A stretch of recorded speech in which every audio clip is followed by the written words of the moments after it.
আজকে গাড়ি কই আর আমি কই। আসসালামু আলাইকুম। এই যে গাড়িটা, এটা একসময় আমার হাতে ছিল, আমি চালাইতাম। আজকে হঠাৎ এই বাইরে দেখলাম গাড়িটা হাতে, মানে আজকা ছিরিক মেরে উঠলো। বাসাতেই মাত্র বাড়িলাম, বিকালবেলা বাড়িয়া দিই ভাইয়ারা গাড়ি নিয়ে আইছে। গাড়িটা মূলত আমার বাসার সামনে নষ্ট হয়েছে। তো ভাইয়া গাড়িটা দেখে বা আমার এই অবস্থা দেখে তোমার কি খুশি লাগতেছে ভাই।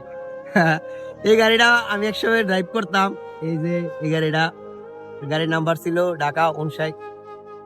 এই আজকা মনটা জঙ্গলে উঠলো, মানে কি কম আমার মতন বাসা নাই। কোয়ার মতন ভাষা নাই।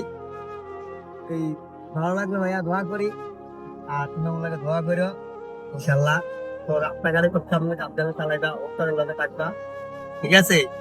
তো এই ওস্তাদেরও কথা রাখবা। একটু তোমার তোমার শুটিং এ যদি উঠতে পারি লাগবে শুক্রিয়া।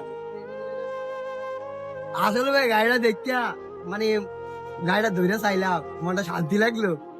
এতটা বছর পরে স্ট্যান্ডে বইতালে আরো ভালো লাগে। স্টাইলে হওয়া ভাই, স্টাইলে হয়ে তাহলে আরো ভালো না লাগবে। ধরে উঠে দিতাম। না ভাই একটা ভিডিও করো, এটা তো বৈশা আসলে বাস্তব। এই যে বাতেন ভাই, এই যে আমাদের বাসার সামনে এখনো গাড়িটা, ওই এই যে গাড়িটা আমার হাতের স্মৃতি। এটা আমাদের বাসা, এটা বাতেন ভাইয়ের গ্যারেজ। আমার হাতের স্মৃতিটা আমার পিছে দাঁড়া রয়েছে।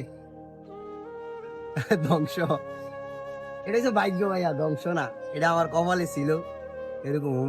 আজকে গাড়ি কই আর আমি কই। ওই যে দেখতে পারতেছেন আমার পিছনে গাড়িটা ড্রাইভারটা তো ড্রাইভার ক্লিয়ার হয়েছে, রানিং করে আইছে।